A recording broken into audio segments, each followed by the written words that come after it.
up, guys? How are you? Awesome. Just talk a little bit about what you saw on the film Saturday, and did it kind of confirm what we saw obviously on the scoreboard? For the Cal game? Yeah. Yeah. No, I was very, very pleased. I thought that we had a fairly good game plan in for these guys. They obviously were scoring a ton of points, and to hold those guys to 7 points, we're very pleased. You know, the big emphasis was no big plays, and really running to the football. And again, they have a really good running game, and I thought we did our best job all year of stopping the run. I think it was 1.9 average in run game that we held them to. And so if you can make a team one-dimensional, I know it sounds vanilla and everybody hears that, but if you can make a team one-dimensional, then the favor turns to us. So we're very, very happy. So I guess on paper, how do you make Oregon one-dimensional? Stop the run. You have to stop the run. They're leading our conference in rushing yards per game. I think it's 217 yards per game. So, everybody kind of falls in love with all the flash and the dash of the big pass plays that they have. Mariota running around and throwing these deep pass plays. But first and foremost, you have to stop the run. They have 2-3 really good tailbacks, and they do a good job of spreading you out, handing it off to those guys, making one guy make a tackle on them. So if we don't stop the run, it'll be a long, long evening. How far do you think your group has come since the start of the year? We definitely made progress, and we're still nowhere near where we need to be. But we've made progress. I'm really excited that I can go into the meeting room and kind of start a couple of coaching points, and they're a step ahead of me right now. Where before it was teaching a brand new thing, right? It was like the first thing they've ever heard it. Now I can go in and say, hey guys, we're getting ready to do this, and they're like, oh yeah, coach, we understand that. So we're making progress. They're understanding the calls, they're understanding the techniques, and really we're taking that next step with understanding offensive schemes too. And so the guys are getting ready. They can see the routes coming now, which is going to make them play a lot faster and make us make more plays on the football. Has Buda Baker specifically been kind of what you'd hoped for as starting every game as a true freshman? Yeah, I mean, he's still got a ways to go. Still has no interceptions. I make sure I remind him that every hour or so. I'll shoot him a text, when I think about it, 10:30 at night. Buddha, you have no interceptions.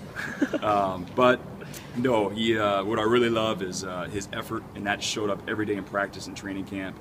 He's just always flying to the football, and he's just a great example for for everybody on defense to, hey, this is how you play football.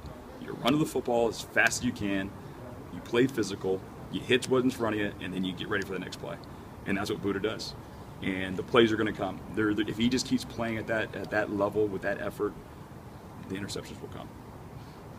The turnovers in general, I mean, you guys have to be pleased with where you're at. 15 in 6 games. Mm-hmm.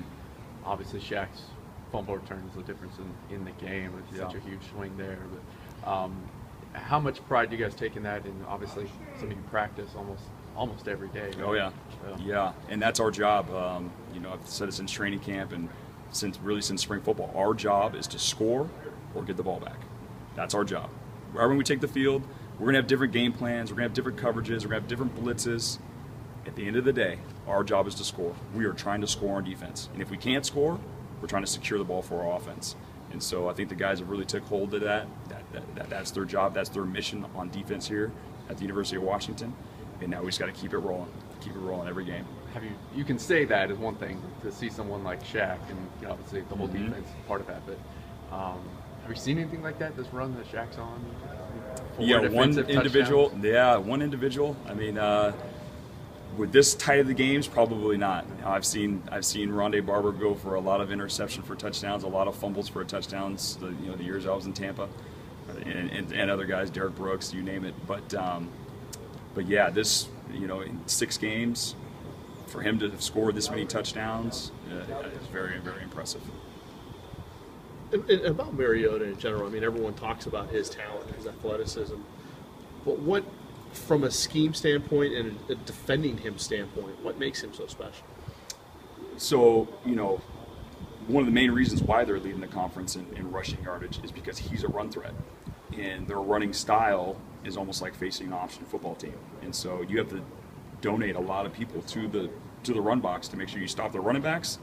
And then you got to stop this 6'4", 230-pound quarterback that runs about a 4.3.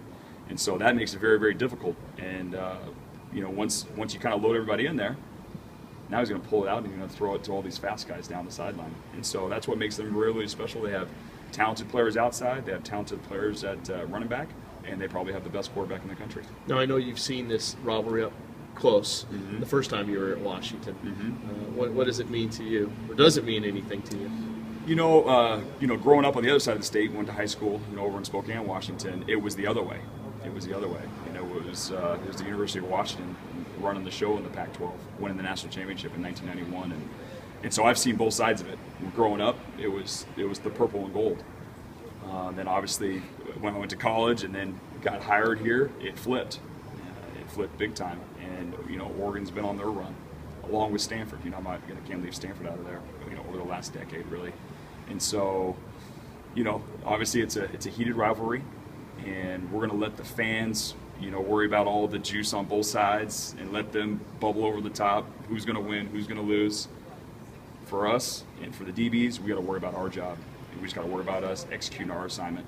And if we feel like we do that play after play after play, then hopefully good things will happen to the Huskies on Saturday night. Could you have believed back then that there would be a time when either team would win 10 in a row?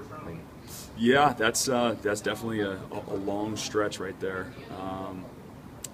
Probably not. I wasn't thinking about it. And now definitely coming back 10 years later to say that all the teams that have played here before while I was gone have yet to beat those guys is definitely concerning.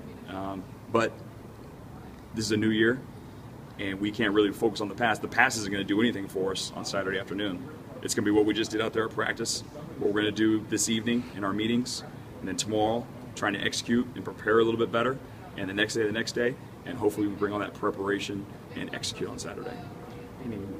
Anything jump out from that 04 game down there at Austin, right? Yeah. Atmosphere, any memories that pop out? Or is that one you just like to wipe away? No, not at all. I mean, nothing really. Obviously, any loss leaves a bad taste in your mouth. But it's obviously a hostile environment. They have very passionate fans, just like our fans are very, very passionate. I'd like to believe that they tried to copy our passionate fans. We were the original loudest fans in the country. The original, this place was rocking, which it still is now. And so we definitely got to steal that mojo back.